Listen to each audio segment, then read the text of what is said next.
edit name. Streaming live. Oh, please. Still. I gotta start canceling stuff, man. I need a session with the system. Get with Brian. Brian is the most brutal. Like Brian, upgrade my Zoom. Pay the extra $7 a month to get the upgraded Zoom account. Oh, here we go. Jamming with. Oh, that's not the name of the group. Profit Control and Freedom. Are we on? Oh, we're on. Okay, there's stuff I want to talk to you about after. We are on. PU. Preeminence Unleashed. Preeminence Unleashed. All right, so you ready to talk about preeminent relationships and an example of? Yeah, I've been waiting all week. Is it me or has your camera got a little schmutz on it? You look a little blurry. Look what? You look a little blurry. Like, are you trying to use like the filtered camera? So it's like, yeah, like makes you look all pretty and everything. It gets rid of my wrinkles and stuff. But so, yeah, we're still moving in here. You can see part of the shelf, the bookshelves that I've got. I'm actually going to be bringing some stuff down to Tim's office, to your guys' office. People that come into Thursday night boardroom or for the office days or whoever, they can just, I've got extra books and stuff like that. They can just take them for free. Gets rid of my wrinkles. Sweet. So yeah, we got room. We got a little bit of room on the bookshelves. Yeah, definitely. So I'll bring those down. Yeah, some good stuff. So anyway, over the last couple of weeks, I've been really as it's taken fire, and I'm not going to get into a lot of the number detail on this thing, but I will tell you that pure and simple, there's things happening right now that are so huge, and it's all based on preeminent relationships, value, right? And we speak the language of value. That's the language between two people, a business and their customers, a leader and its constituency that leads to the, is responsible for the most powerful, profitable, and enduring relationships in the world. And I've been talking about it forever. And it's the example that I'm about to share with you is so extreme that it's almost hard. Like, it's funny. I'm going to say it's almost hard to believe, but every person I've told this is like, acts totally unsurprised, because the people that know me, they're like, of course, and I'm just like, not of course. I mean, this is pretty cool. Well, that's how I feel, right? Like I'll get a phone call or a Vox or whatever, and you'd be like, hey, Nick, this was happening. I'm like, oh, awesome. But like, no shit. Duh. Right? Yeah. And so actually was on the phone with Michelle Abraham today for like 2 hours while I was moving the bookshelves and stuff like that. And she was doing stuff around. So it's been a while and we were just getting caught up. And she's the same thing. She's like, she goes, it's funny that you're actually surprised by any of this. Mm-hmm. I'm just like, I don't know how else to act, except, totally grateful and obligated to make sure that it happens. So I left my company. I think that I was at there was a company. I owned a company, a seafood company. My family owned it. We owned it from 1999 until 2016. So 17 years. My father was getting older, and our lead investor, who also owned another company, a meat company, said, it's time for you to maybe step down and let me kind of fold this company in with my holdings, and we can recapitalize and reinvest and reinvigorate the company. And that happened. That happened for about 2 years. Okay. And now there's something, it takes a little getting used to, by the way. owning a company for 17 years, being the guy, right? That I'm the final say so. And then, you're not the final say so. And so it's like in any acquisition. And so, he kind of took over, like you said, recapitalized the company, and we were super profitable from almost day one. Over the couple of years, we made in net profit in excess of $2.5 million, which in the food business is pretty substantial. And so we did well. We did very well. And it was, $2.5 million on essentially, over 2 years, call it $50 million in sales. That's a 5% net profit. And in the food business, people are looking at 3%, just to give you some, a 3% net of sales. So we did well. And at the end of the second year, I found somebody that wanted to buy the company and get it was a Miami company that wanted to get, have a West Coast presence. They were in the crab meat business, and they did a lot of crab meat from over in Indonesia and Southeast Asia and China. And they wanted that presence out in the West because they made a lot of money doing it. And they wanted to expand their offering. So they bought us. We had a lot of great customer contacts. And, truth be told, 80% of the volume that we were doing was done through the relationships that I had developed over, many, many years, even some before I even got to the seafood company, before we took over the seafood company. So, we did very well. Great chains, like we've talked about before, Cheesecake Factory, BJ's Restaurants, California Pizza Kitchen, Lazy Dog Cafe, or now it's Lazy Dog Restaurant and Bar, California Fish Grill, just the list is long. Tokyo Joe's, if you're in Colorado, it's Arizona. There's some great business that we did. We did business all over the country, but primarily in California. Well, when this new company acquired us, International Pacific, from our the temporary, the owner that owned it for 2 years, and our big investor. Within 6 weeks, I knew that this was not going to work for me. We just had very, very different opinions of what customer relationships were all about. I came from the world of preeminence that, was that basically that moral obligation that says it's my obligation to present options, opportunities, and offers on everything you do, whether it's mine or not. Mm-hmm. I'm going to help you because I know that the ultimate strategic position is to be the go-to guy for education and information, purely preeminent, right?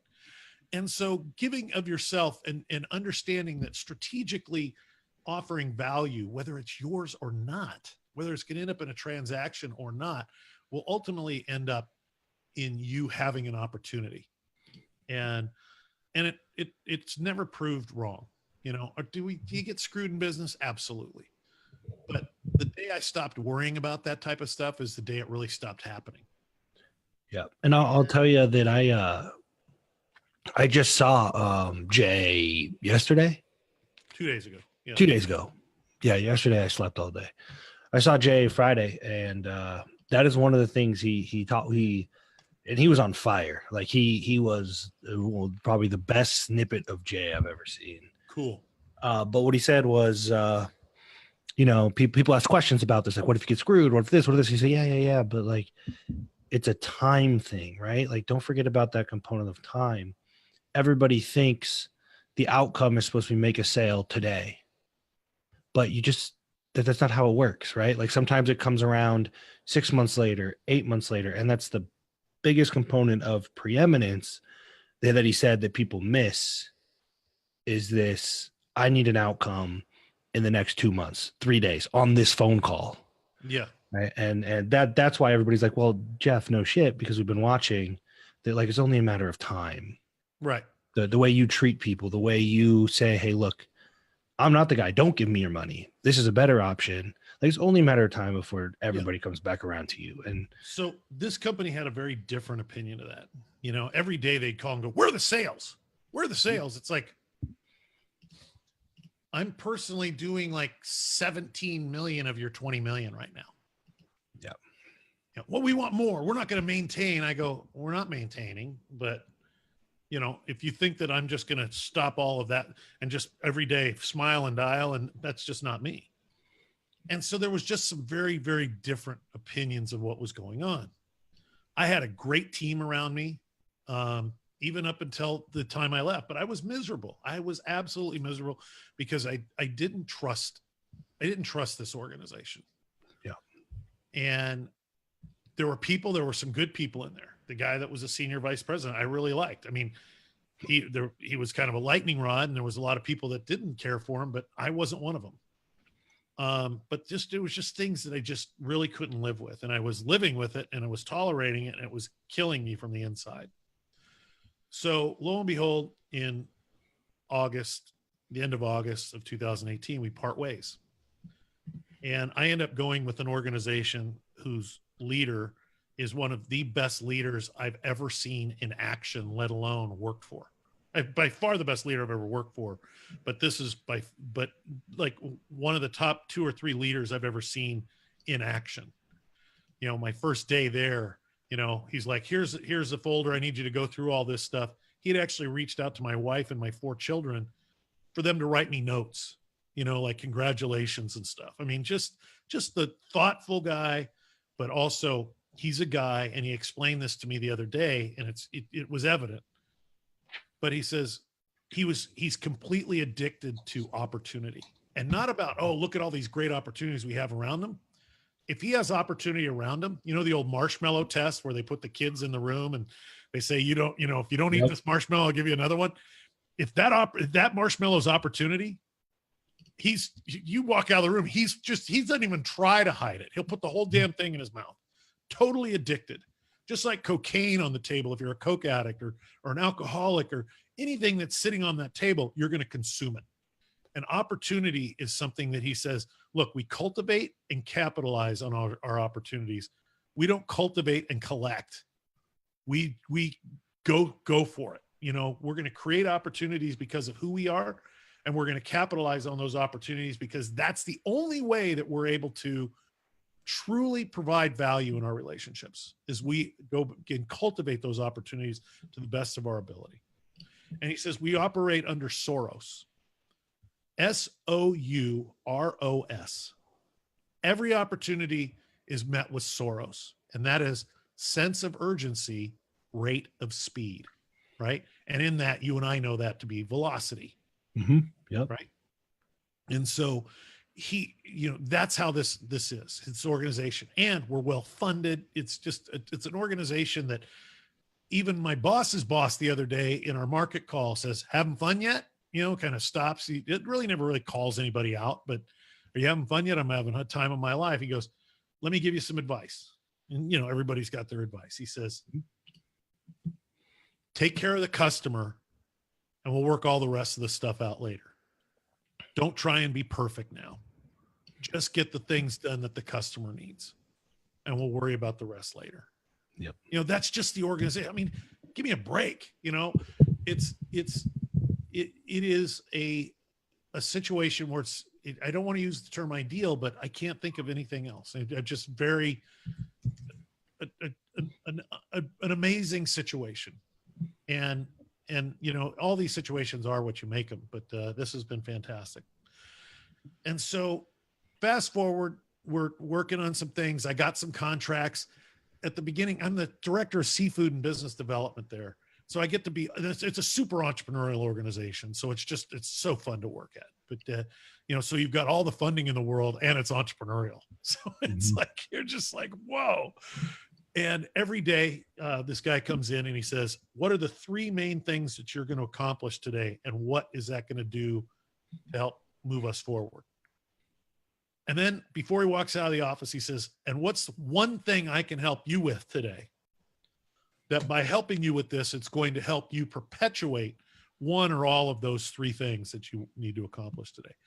And it's not like every once in a while. It's not like, oh, give them something that's kind of an obligatory ask or something like that, the non-ask ask. He won't accept it. But it's every day, 5 days a week. That's the way it is. And You can ask for anything. Just like when somebody comes to Thursday night boardroom, or somebody goes to an office day, or when we're meeting at the network, you can ask for anything. Why waste it?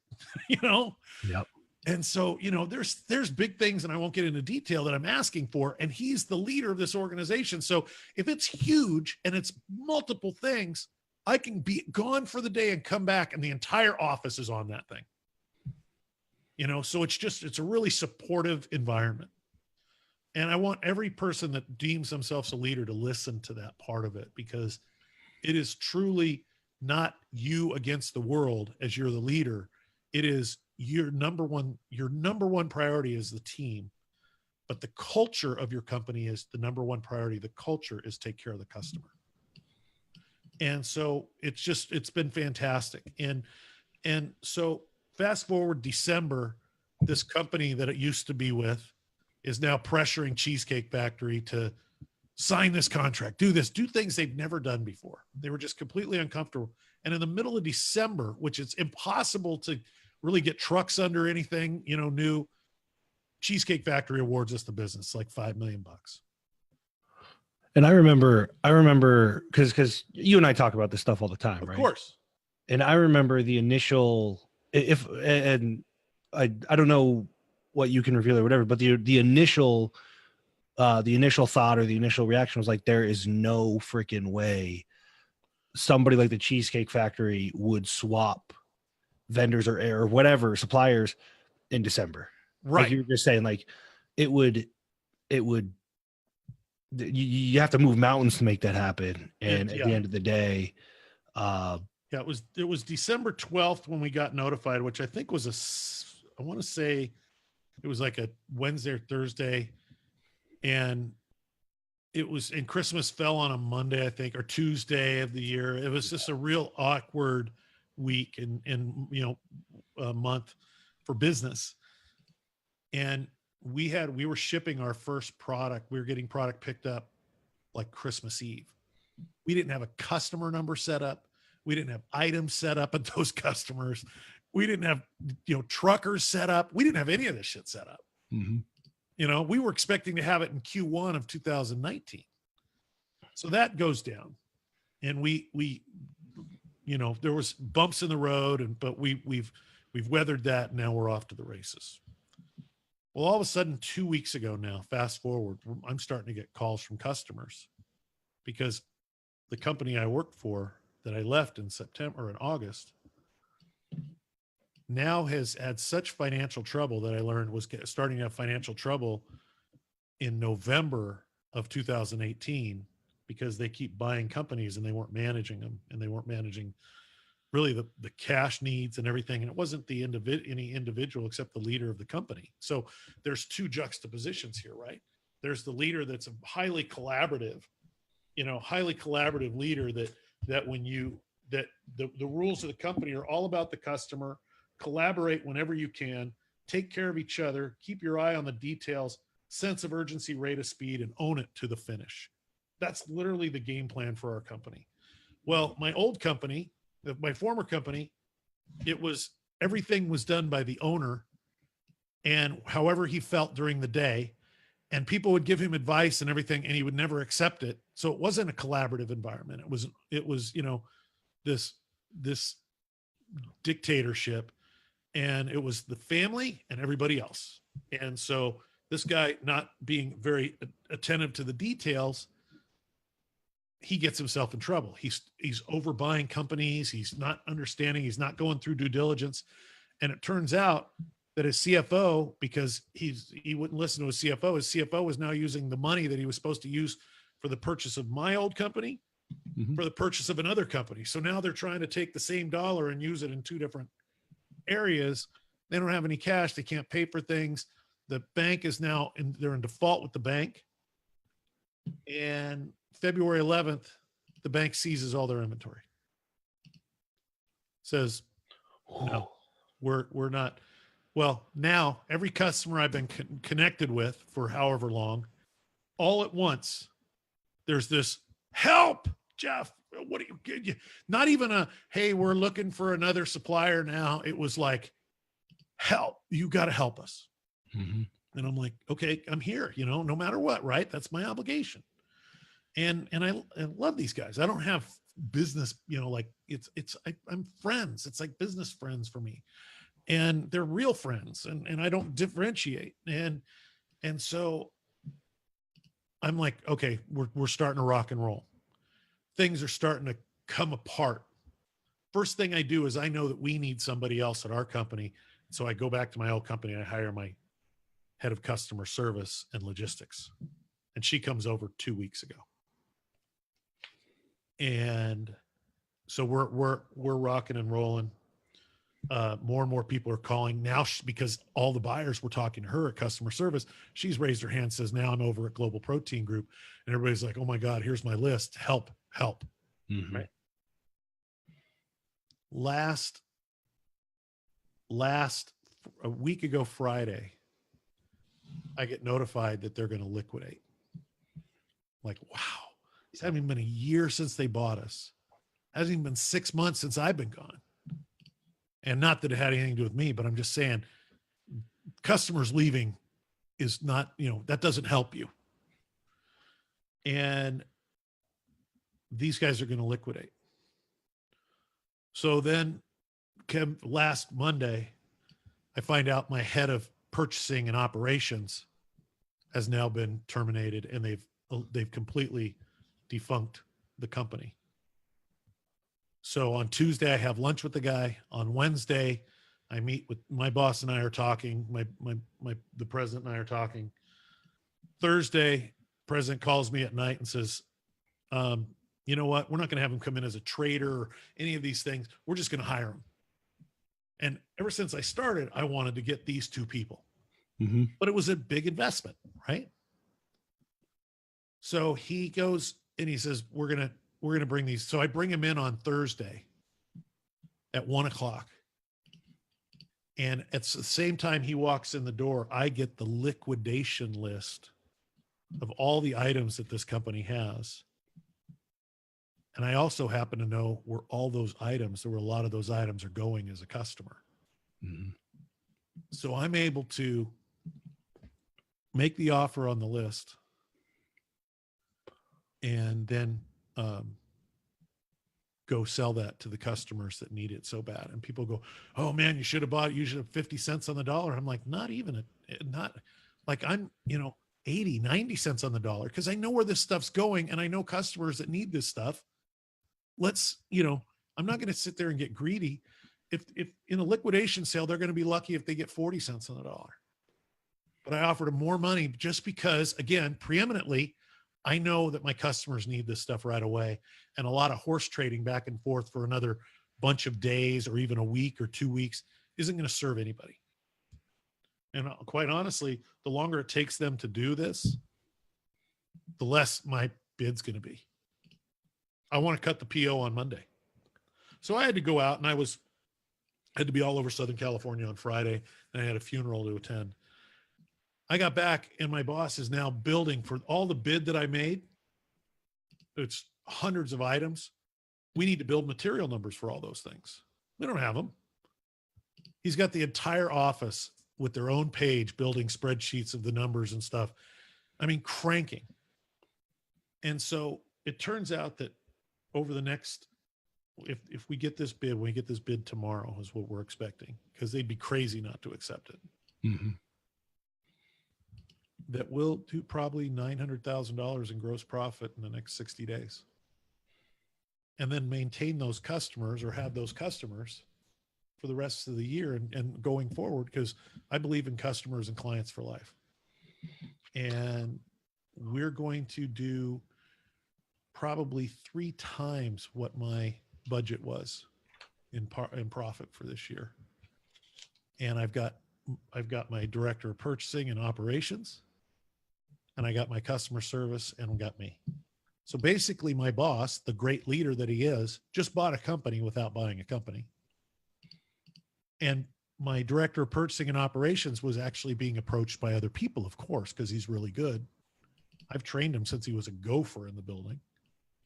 And he's just really elevated himself in a lot of ways. And as he was coming to the office on Thursday, called a processing company because our processing company at the old company has been shut down, and called the guy and said, and Jay will love this, right? Anybody that's about preeminence will love this, about relational capital, and resources. He calls this guy that wanted to hire him that owns a processing company and says, I'm going to go with Jefff and go to work for Global Protein and John. And the guy's like, oh, that's a great move. I'm really happy for you. He goes, but I want to be your processing partner. So my guy's saying this, I'm going to buy the raw materials. I'll pay you a processing fee, and a margin, but you've got to hire 2 of my cutters to come over because they know how to cut the stuff that we're going to cut. Guys, like, in this industry, you can't have enough good cutters. So not only did John buy a company without buying a company, Peter, my guy, started a processing company without building a plant. If this doesn't ooze preeminence all the way across it, and there's other things that I can't talk about publicly that are going on, but the company, the old company, it came out on Thursday night. Again, juxtaposition, the 2 leaders, a great leader, growing company, bad leader, company that's eating shit, is owed, the bank has seized everything because they're owed $22 million. They're also being sued by Chinese packers for another 5. And they've got a lot of vendors now that they owe a lot of money to. And so it's tragic. On Thursday night, sheriffs and marshals and a locksmith came into the plant in Miami or Medley and seized the company, changed the locks, moved all the employees out, and the company's not even operational anymore. But what happened was, and why that was, is the bad leader sent a system-wide, customer-wide, nationwide email out saying, we've had some challenges, we're working through them, but operationally here at this company, it is business as usual. We are fully operational, business as usual. And people are like, is this literally like Nero? Is he fiddling while the volcano's going off? Do we have, while the Titanic is sinking, we've got the band playing? This dude is so delusional that the whole world is falling around him. And because the hubris of this guy, he sends a thing out to everybody saying, hey, we're business as usual, to try and get people, to calm down and, hey, everything's going to be fine. And the bank's just like, everything's not fine. And I think that really prompted them to get a court order and say, we got to cut, this has got to stop now. And so fast forward, it's like you said, I'm grateful as hell. I just think this is amazing. I think this has got, a lot of justice, elements to it, and a lot of intrigue, and just a lot of, great opportunity that we're going to capitalize on massively and get back in the business that we used to be, bring the pride back. And to me, all I can say is that, you know what? That's trusting the process. That's trusting preeminence. That's trusting who you are. That's, you're going to pivot a lot of times in your career, but you take you with you. I've always brought my best self to my relationships. And I just think that in that,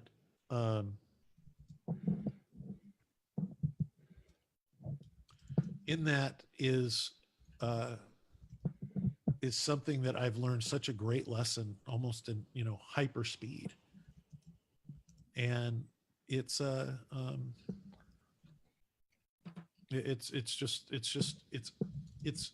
living proof that preeminent relationships, preeminence in things that you do, all things you do in business and life are real. And that they're real. If you like you talk about the process is the shortcut.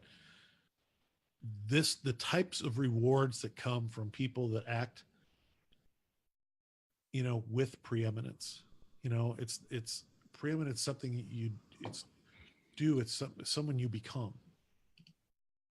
And the good things happen, and they happen, and it's almost, I'm in a position right now where I feel like I'm uncomfortable with it happening so fast, but it's, that overnight success that's taken 20 years to make. Yep. And I mean, from you talk to me, you talk to Michelle Abraham, and you probably talk to Jay and whoever else, right? And they say, yeah, Jeff, no shit, because like, duh, of course it's happening.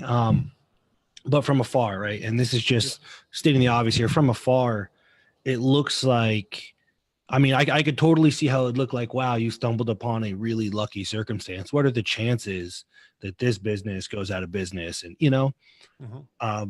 but it's just apparent to the people that know you and have been around that this is, it's not surprising. It's not an accident. It certainly was not an overnight thing, those relationships. And I also remember when we're talking about it, I just want to have this archived, right, for the video and the audio, is this happens sometimes even to, I've been guilty of it too. And you start looking at numbers, because at first, a lot of us, like, all we have is relationships. Right.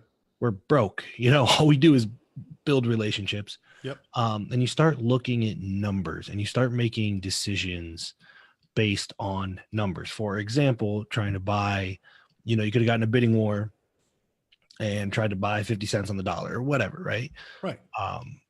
Because it's numbers. And that is a very dangerous place to slip into. And that's when we were first talking about it and you first started talking about, the guy that acquired your company. That seemed to be the switch, is like, now these people aren't relations. Like Cheesecake Factory represents a big number, right? Like you start thinking of it that way. Yeah. And I mean, all of them, BJ's, CPK, all these guys, Cisco, US Foods, Shamrock, FSA. I mean, all these distributors as well. It's and the relationships that I have from the supply side, right? To be able to switch and move that quickly. Yeah. That's the note I have too, is like, you cannot, you said it's about becoming preeminent, because you could try to fake it and like turn on this in front of a client. I have this, right? But there's vendors, employees, you got your best employees. They said, hey, I'm rolling with Jeff, right? So it's not just clients, it's vendors, it's employees, it's even competitors. Yes. Right? You can take care of them. Cool, take care of them. And super important to point that out, because again, it's for all these things to come together from where I stand.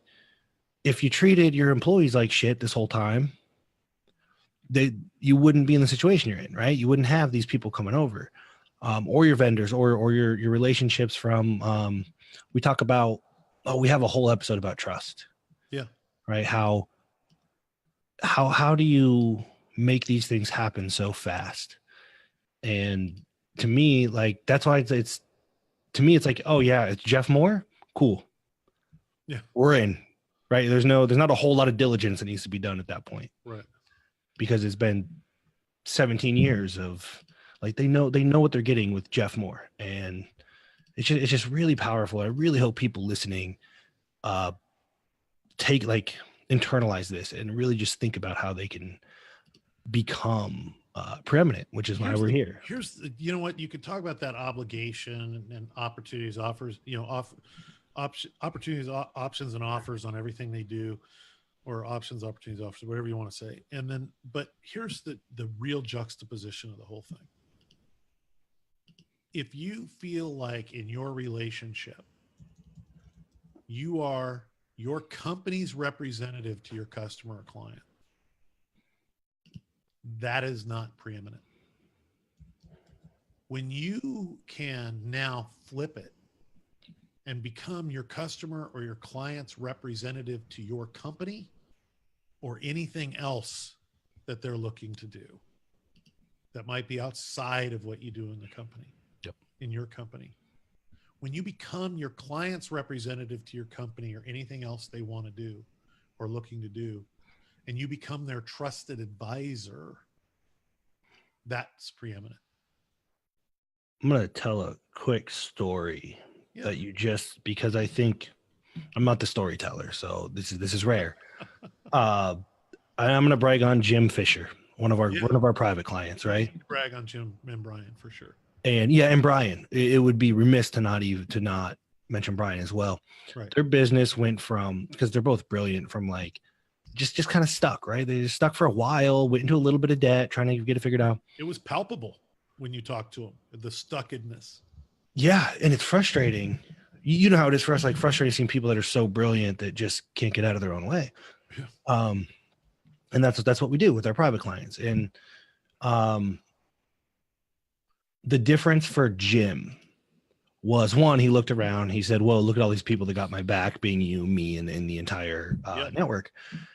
And I talked to him multiple times, like we just jammed sometimes. He said, the difference was, I understand now, I don't have to be the solution for everything. I don't have to have every answer. I just started doing the Jefff Moore thing and providing options and opportunities.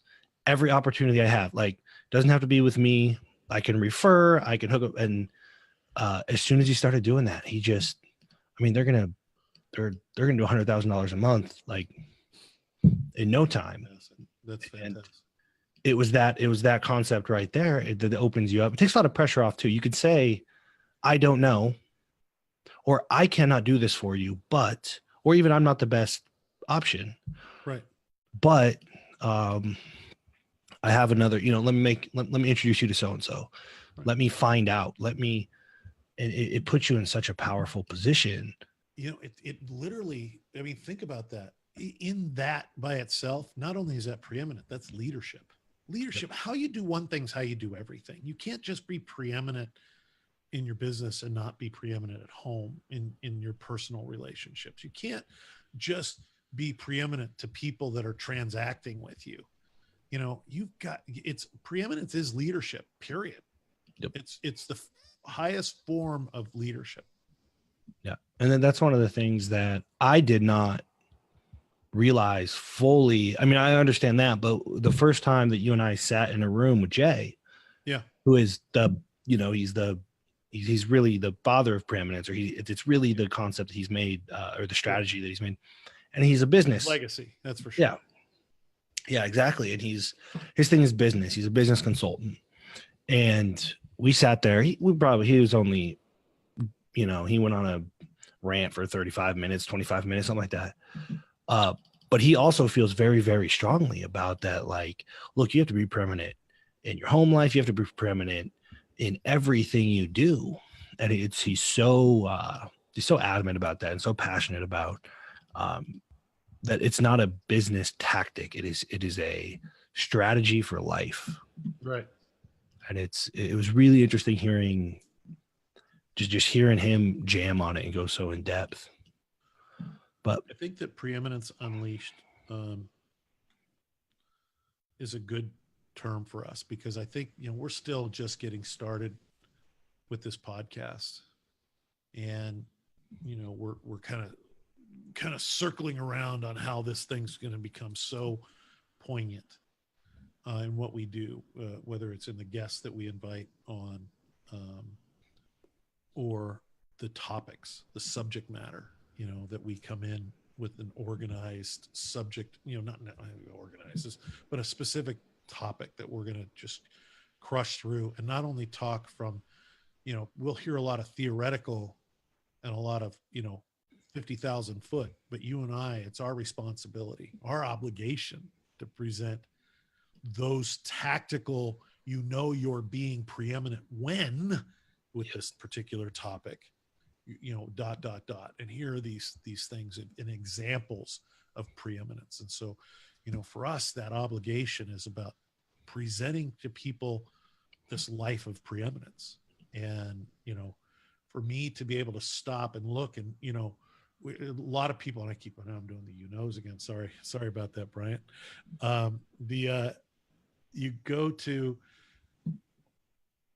You talk about things and they work, and they might have worked for you in a good sense for a lot of years.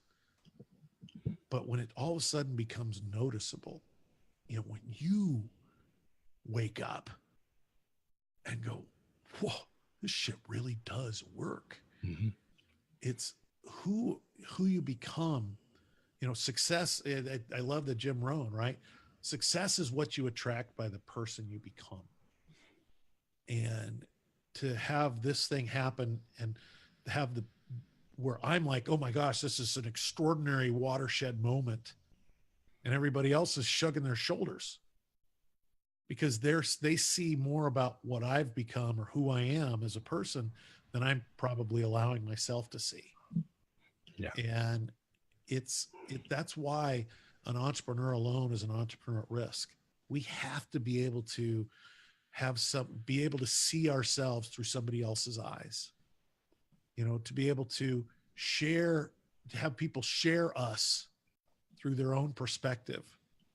And that's why it's so important for us to have a simple and compelling introduction and explanation of what we do, who we do it for, how they benefit, without all of the hassles that they face on a daily basis.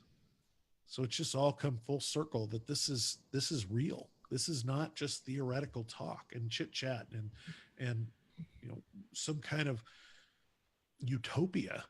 This is real daily stuff about character, the character of the leader of the business, the character of the business itself, the character of the value proposition, everything. And I just couldn't be happier and in a better place than where I am now. And this year that you and I have known each other has been nothing less than eye-opening. I guess what's the saying that to start living the life of your dreams, you got to get up and go. Mm-hmm. Right? Wake up and go. And that's just what's happened this year. It's been amazing.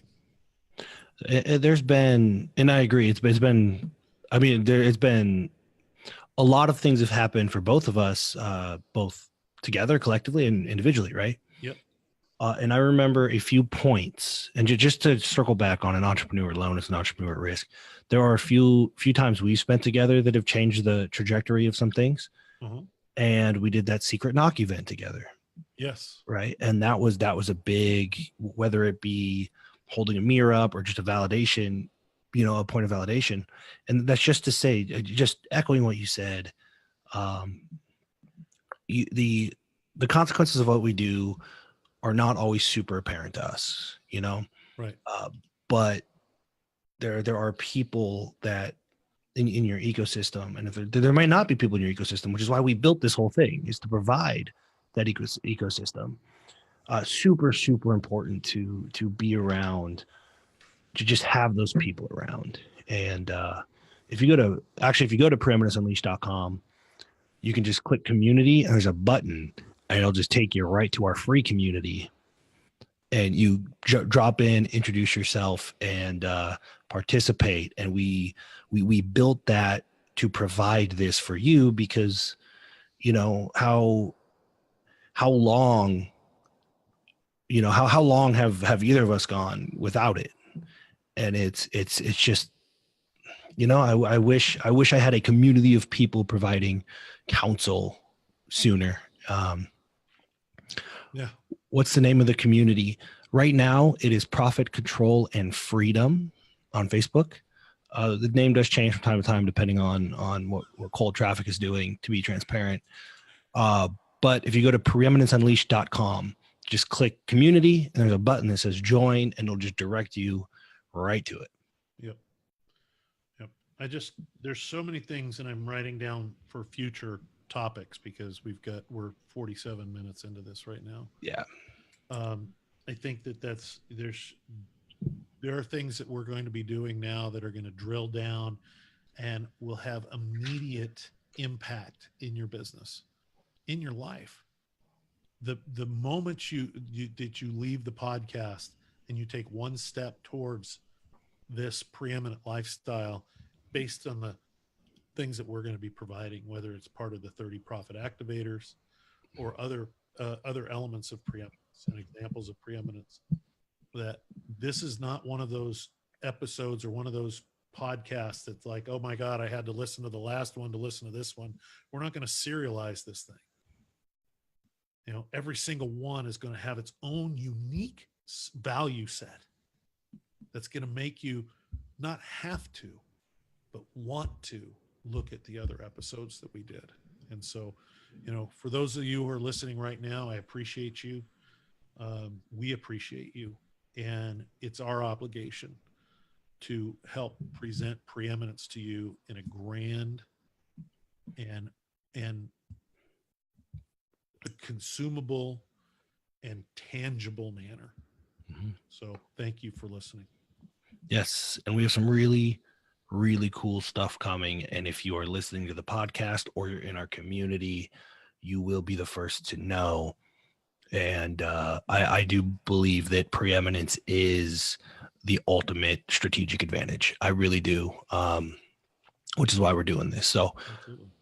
Echoing Jeff, thank you all for listening. And we're going to, sometimes we do this live on Facebook. We're going to end the live stream.